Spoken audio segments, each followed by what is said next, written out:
Ladies and gentlemen, welcome back to another episode of the LaunchDay Shorts podcast. I'm your host, Dean Cvetkoski, a.k.a. WhoDean.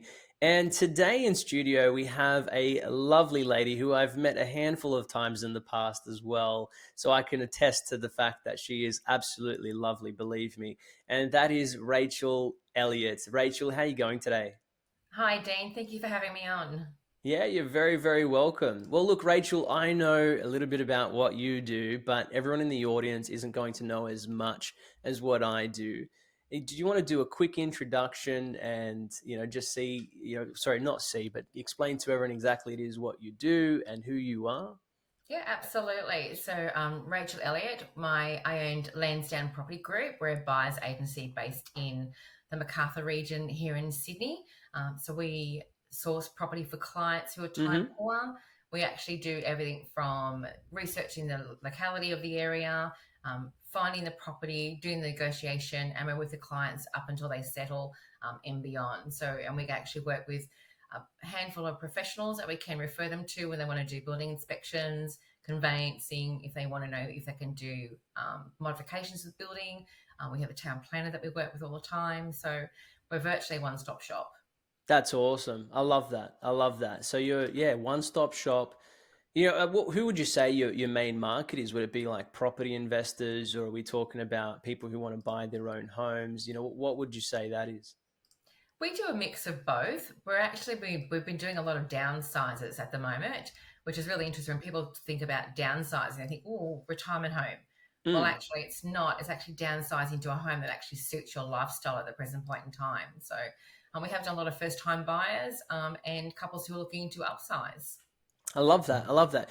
The downsize concept is interesting to me because I don't know. For me, I suppose maybe because I'm young, right? So I'm thinking like, hey, I want to upsize.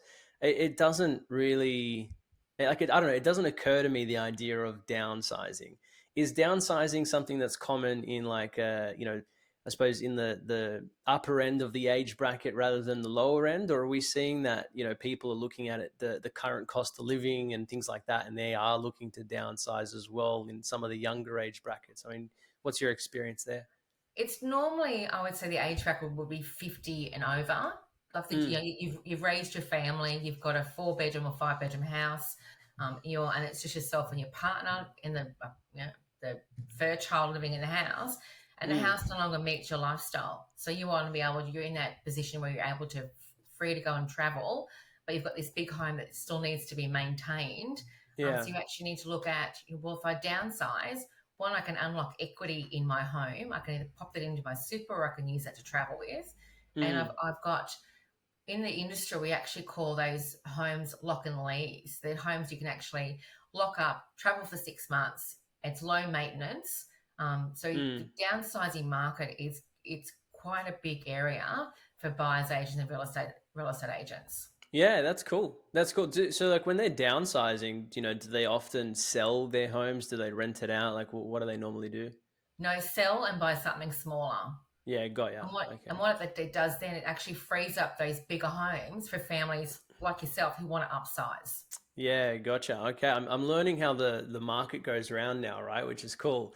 Because for me, like I'm very interested in property investing. I mean, I started my property investing journey, a couple of years ago. That's taken a bit of a backward step, and that's okay. We're going to get back into that. And I think for me right now, as someone who's looking at investing as well, I'm looking at rent vesting. So for me, I'm looking at it like I've got two daughters. They go to school locally. And if I had to pick between, let me tell you, if I had to pick between spending $1 million buying in the area that I live in versus, potentially buying two investment properties, or potentially spending $300,000 on a large block of land and then building three townhouses on it, right? That just seems a little more appealing to me, as a renter also, and rent vesting those properties than it does spending 1 million and for an owner occupier home.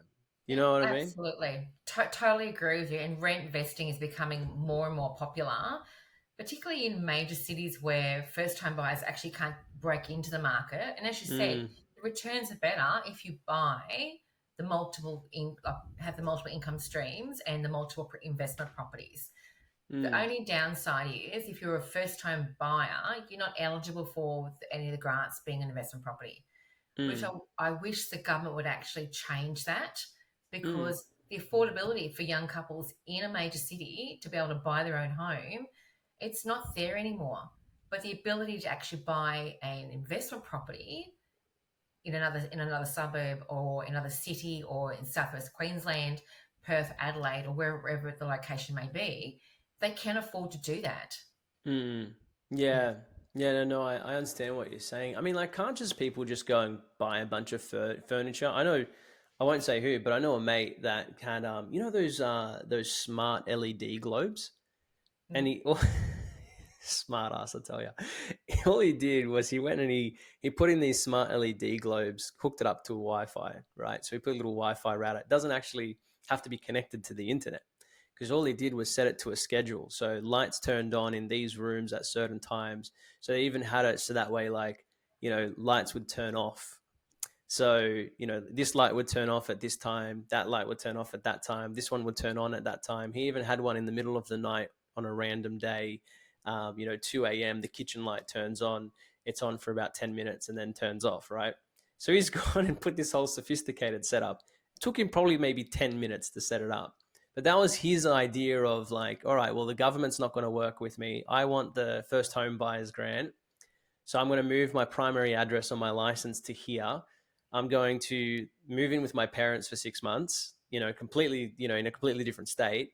But the actual house itself, we're just going to have lights on rotation, you know, just so that way, if anyone did come past to look, It looks you like know, someone's living there. yeah, yeah. And especially if lights are turning on and off you know, at random times, it's like, oh, well, someone must be in there moving around. Very clever. So, you know what I mean? Like, you know, and then he'd just come like once a month and just water the garden. So there was a water bill. Do you know what I mean? Or not even that. I think he hired like a lawn maintenance person just to come around. And he's like, yeah, come around like once a month. So he organized it once a week to water the garden, and then, you know, once a month to mow the lawn, and that was it. I mean, like, especially now, like, even if there was no car in the driveway, that's okay. A lot of people catch public transport. You know They what I do. mean? So Very yeah, clever. yeah. Like, why don't people just do that? I know it's illegal. I'm not endorsing it, but why don't they? Because I probably never thought of it. Yeah. I Yeah. think we've just made a clip here. I think a lot of people are going to be like, "Oh, yeah, we're going to put a disclaimer on this and be like, Yeah, I think not so. legally endorsing this, but Yeah. you know what I mean." There's gonna be a rush on LED lights. Yeah. I love it. I love it. That's fantastic. No, that's good. That's good. So look, what's I mean, you're providing this all-in-one service. You know, how's that look like over the last couple of years? Where are you heading now? I mean, you know, give me a rundown on where you're heading, and let our audiences know exactly, you know, how they can engage with you. I mean, that's probably the important part here, right? Is they're going to be listening for certain information from you that would, you know, they would want to know in order to be able to say, yeah, you know, I'd love to work with someone like Rachel. You know, where are you guys heading, and how can people that are watching this benefit from what you're doing? Well, we're heading towards, obviously growing our own business, our own buyer's agency, and growing it quite quickly. We had a discussion previously, Dean, about this, Mm, and then I think the value that we do add for people is people are really time poor. So mm, when you're looking for a property on your own, you're either having to go through realestate.com.au or you're on Domain or whatever the real estate portal is that you look for. Then you have to attend all the open homes. If you've got children, you have to drag the children along, or you have to find the availability to go and do that either during the week or on weekends. Whereas when you engage a buyer's agent, we do all that for you. So if you're an investor and you're looking for great yield or you want capital growth, we're the ones that actually have got all the platforms to be able to do all the research and say, look, this area in southeast Queensland is really hot at the moment. This is a great area to buy in. Because we're mm, not just looking at the yield and the capital growth, we're actually looking at what the locality is like. mm, Like you might be wanting to buy in far north Queensland. I know far north Queensland quite well. I've got family up there. I've spent a lot of time up there as a child. So you actually wanting to know, what is it actually like? Is it a good area to actually buy an investment property in? Are the returns going to be there, or will I have to wait for a while to do that? Mm. So just being, doing it on your own, you actually have, you really are flying by the seat of your pants. Whereas when you engage a professional, like a buyer's agent, like our business, Lansdowne Property Group, we Yeah. actually do it all for you because that's what we do day in, day out. And we actually do, particularly when it comes up to negotiating with the real estate agent, people go, I can buy a property on my own. I said, well, you can, but you're not going to get the best deal. Like my husband's been in sales for over 35 years. There's no one better to go up against a seasoned professional negotiator like the real estate agent than someone who does that for a living themselves. So Yeah. yeah, and Yeah. it's Yeah. not Yeah. yeah, and we've been able to buy property for clients when we weren't actually the highest bidder. Yeah. So we were Wow. able to actually, because they're clients who come to us, they've got finance pre-approved or they've cashed up, they're ready to buy. So we've actually bought 2 properties in the last 12 months where we weren't the highest bidder, but our deal package suited the vendor better because our client Got was it. ready to go, ready to put the 0.25 down, and the deal was done. So that's where these people are favoring if I understand this correctly, right? So there's people that are offering more, but because they want a 1 month deferral, or they want I suppose different sort of the different ways that the deal's constructed.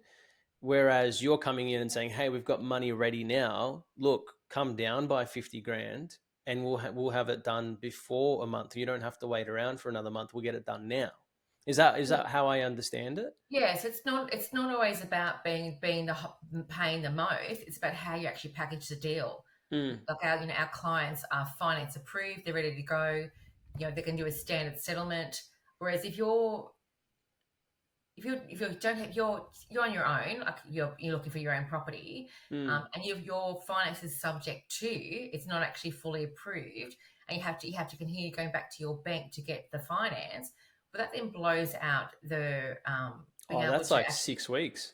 yeah. So like with clients who are coming to us, they've got their finance is approved, Mm. but it's how we actually package it. So and we've been successful in doing that twice in the last 12 months with our clients, and actually save them money and got them some fantastic properties. Mm. That's awesome. That's awesome. So like, yeah, I'm learning a lot from this, which is great. That's really good. I'm Yeah. just now you got me thinking, right? Because I'm like, yeah, because this is for me, right? For me, I'm looking at buying. If oh geez, if I showed you my calendar, you know, like my day to day is screwed. That's Mm, next day. You know what I mean? Like there is so much going on in my day to day. Sometimes, like I think I have an interest in looking for properties, but time. You know what I mean? It's time, and then you come to a weekend and it's like I kind of want to spend time with my daughters. uh, absolutely. so and that's one of my biggest challenges. So you've given me a lot to think about too, right? In terms of the benefit of finding or having someone like you go and find those properties for me to invest in.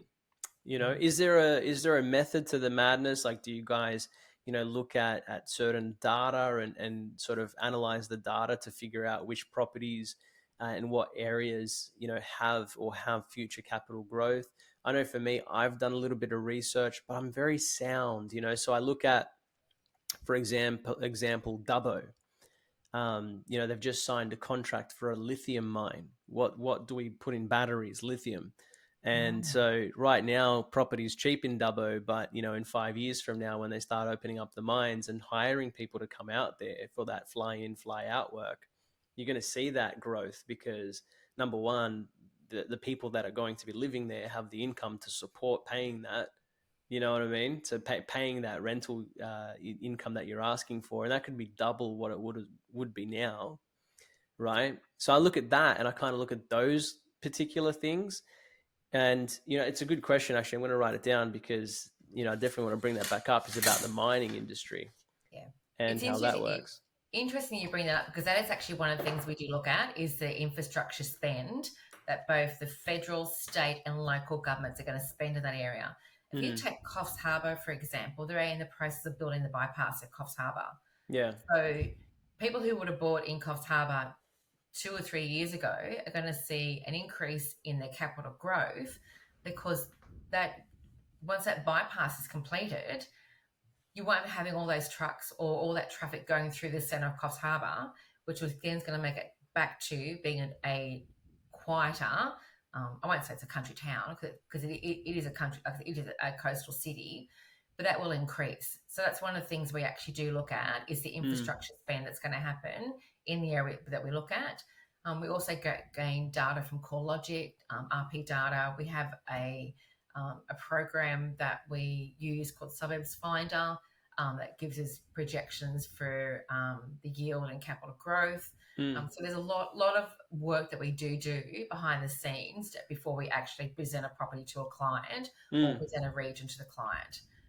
So yeah, it's interesting. I love that. You know, you talk the mining sector, with all the mines being, you know, slowly coming to a cease in the Hunter. Well, that, you know, is that going to have a downward trend for that area, because because that was the question, right? Like, you know, is that what happens around mines? Is it like, you know, in Perth, is Perth going to see a decrease in rental yield because there's a there's an oversupply because people have moved out and they're no longer in Perth because they've scraped every single bit of coal that they can. You know what I mean? So like, what happens? I mean, if you're investing in those areas, what happens to those properties? You know, is there any sort of information you can give people on that? Like, is buying in a mining town a sound investment? I don't know whether I would buy in a mining town per se, like the Bowen Basin in Queensland, like central Queensland. Yeah.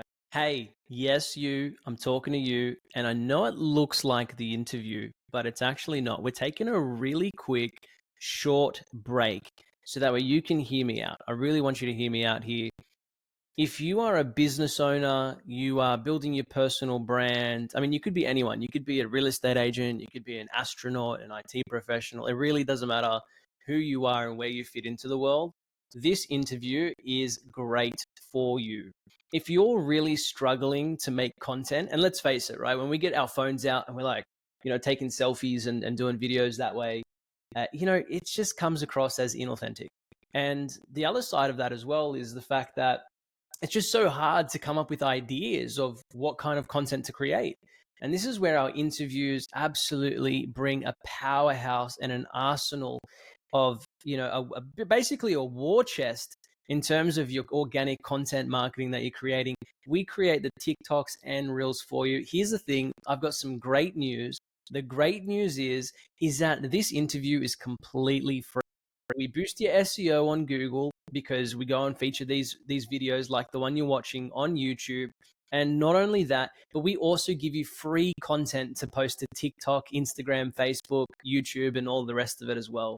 So if you haven't already, in the description down below is a link to Linktree, where you'll see the opportunity for you to book your very own interview and get free content for your personal brand or your business as well. I'll see you on the other side of the screen.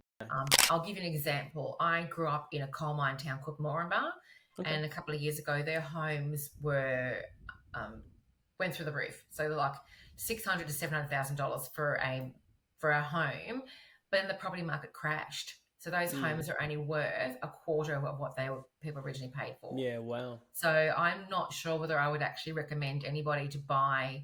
I'm not saying that, you know, you won't get a good return on your investment, like, you know, people renting and on your yield, and maybe the capital growth won't be there like it was previously. But I think major capital cities like Perth, like the mining industry is still very strong in Western Australia. My son-in-law's a FIFO, so he flies from Sydney up to Karratha and heads out, and Port Hedland. It's still very, very strong up the coal and up the mining industry in WA. So I think if you're looking for an investment in the rural areas, I think you just really need to look at what the infrastructure spend is going to be in the forward planning of what the government puts forward in their budgets, particularly, and also what's the local infrastructure spend going to be in those areas. So it's like a collaborated effort. And look, this just goes to show, right, is that subject matter expertise is so important. Because I'm looking at Dubbo and I'm like, all right, cool, this is going to be a great investment. But then now I'm looking at it going, oh, yeah, okay, so I haven't considered the local infrastructure growth and what's going to be implemented at that level. And I'm sure there's going to be like 50 other factors, right? It's a thousand ways to skin a cat.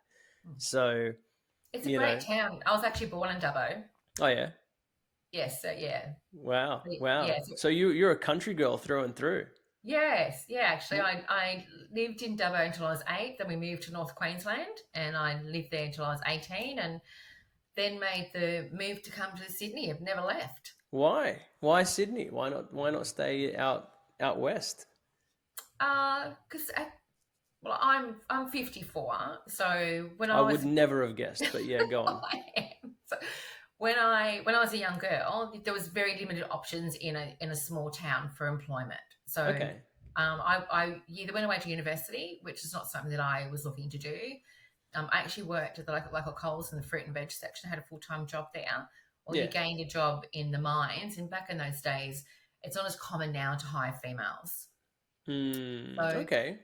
and yeah, and my aunt owned the local travel agency, and she said, I think you should move to the city, and there's more opportunities for work and study for you there. So Mm. I made the leap of faith, and I promised my mother that if I didn't have a job within 4 weeks, I would go home. I had a Mm. job within 4 weeks. Yeah, wow. That makes sense. That makes sense, right? Yeah, Yes, it makes sense because 4 weeks is a good timeline, and if you can't sort of get anything in that sort of timeline, then obviously, is there really that much opportunity out there? I get yes. that completely, but I find it interesting that now, so women used to be more, you know, I suppose involved in the mining industries earlier on, is what you're saying. I didn't know that. I had one of the girls that I grew up with. She was probably the first one to be hired as a miner Mm. in our local mines, but it was very uncommon. Women were only hired in the office Yeah, got it. on the Well, I mine mean, sites. yeah, makes sense. But like, was there a want? Did like a lot of women want to work in the mines? Like, I I wouldn't don't imagine so, but know. no. No, it wouldn't have been a field that women would have naturally progressed to. Like it wouldn't have even been in their mindset in the mindset. Mm, Like I think back in those days when it's not that long ago. So I'm only talking like the late 80s. That's when I finished year 12 in 86. So it's not that long ago really. But things have changed for women. The opportunities are endless. You can work in any industry, whereas when I was studying at my working career, it was seemed to be very limited. mm, mm, mm, mm. Yeah, I get you. I get you. So, how many years have you been in property, just in general? So this is our second year in as our buyers agency, and Yeah. we've always bought investment properties. So I've had a love of property for a long time. My Mm, husband Robert was a real estate agent for a couple of years, so he's always had that affinity. We've got great relationship with the real estate agents here in Macarthur where we live and work. So yeah, I've always loved property.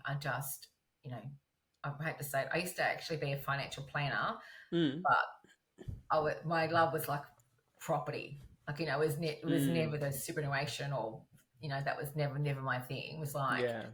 I'd so love people to to buy a property and know that I suppose it comes down to the bricks and mortar. It's something you can actually, it's tangible, you can see it. Whereas when you're putting money into investments, you can't actually see it. Like you can see the dips and the returns that you do get. Yeah. But property is just, you can drive past it and say, well, I own that. Yeah. And look, I love it when people, move from, corporate jobs and other industries and moving into things that they genuinely love and are passionate about. And that's what makes the best businesses. There's a lot of people that go into businesses because, oh, it's cool to own a business. And it's just not the right approach. Like it's always good having the person that you're buying from, knowing that this is their passion. And so, you know that when they're so passionate about something like that, you actually know that they're going to treat your service with them as if they were doing it for themselves. Would you say that that's kind of the same experience that you give to your customers? Oh, absolutely. And we take the Our motto is if we won't buy a property for a client that we wouldn't buy for ourselves, Dean. Because I'm not going to buy, or that I wouldn't be happy to have my mum go and live in, like even for an investment. So I won't. That's just something that we've decided we won't do. And the most exciting thing for us is when we ring a client and say, we've got the property, we've done the deal, and you just know they've gone, it's life-changing for them. Particularly when they're buying their own occupied home, like the home they're going to raise their family in, or they're moving into it for the first time with their partner. It's nothing like it. Like just you can hear it in their voices. Like it's just, like that's the best thing for us. That's why we do what we do. Yeah, I love that. I love that. And, there's a big stigma around buyer's agents as well that, they have deals with, property developers and things like that. And so then, you're double dipping, you're making money from them and commissions off the developers. Is that something that you guys are into as well? Or is that something you steer clear of? Yeah, no, we don't work with any property developers. We do have access through a company that we work with for properties for people to actually to buy, but we don't work for the property developer, and I don't think we ever will. Like we're totally independent. We're there to do the best thing for our client, because at the end of the day, our word is our business, and how we treat our clients is our business. I love that. I love that. Rachel, thank you so much. It's been a really great interview. There's going to be a whole bunch of people that are on the edge of their chairs bursting out the seams to find out how to connect with you. Where can people find you? So you can contact us through lansdownepropertygroup.com.au. That's our website. We are on Facebook, LinkedIn, Instagram and TikTok. Love it. That's how you can contact us. My mobile is 0438 464731. And can I just leave you with one last thing, Dean? Of course. So my little thing that I've been talking about for the last 12 months is that every day when you wake up, in your time bank, you get 86,400 seconds. And that ticks away and it disappears at midnight. And the next morning, you get the same amount deposited. So I say to people, do you really want to waste any of that precious 86,400 seconds looking for a property when you can secure my services and I can do it for you and give you time back? I love that. That's fantastic. And Rachel, we're going to include all of those links in the description as well. So anyone that is interested, head down over to the descriptions. There's going to be plenty of links there for you to go and find Rachel, and also follow her journey and everything that she's up to, because it sounds like it's going to be an exciting one. That's for sure. And we encourage all of you that are watching, whether you be at home, the office, whether you're in the car, wherever it is that you might be that listening into this episode, we encourage you to engage. If you've got a question related to property investing, if you've got in property in general, you're looking at buying, upsizing, downsizing, you're time poor, and you have questions, leave the questions in the comments. We'll respond, and when we get those comments, right, because obviously it's our YouTube channel. It's not like Rachel gets notified every time someone comments, but we'll forward those questions to Rachel on your behalf, and she can respond directly onto that, onto the YouTube channel, onto the video. So we encourage that. By all means, if you have questions, please do ask them. And, if you do want to reach out to Rachel directly as well, you can also email us at support@launchday.au, and we can connect you guys together. Absolutely not a problem at all. Rachel, thank you so much for your time. I really appreciate it and really loved the interview. Thank you.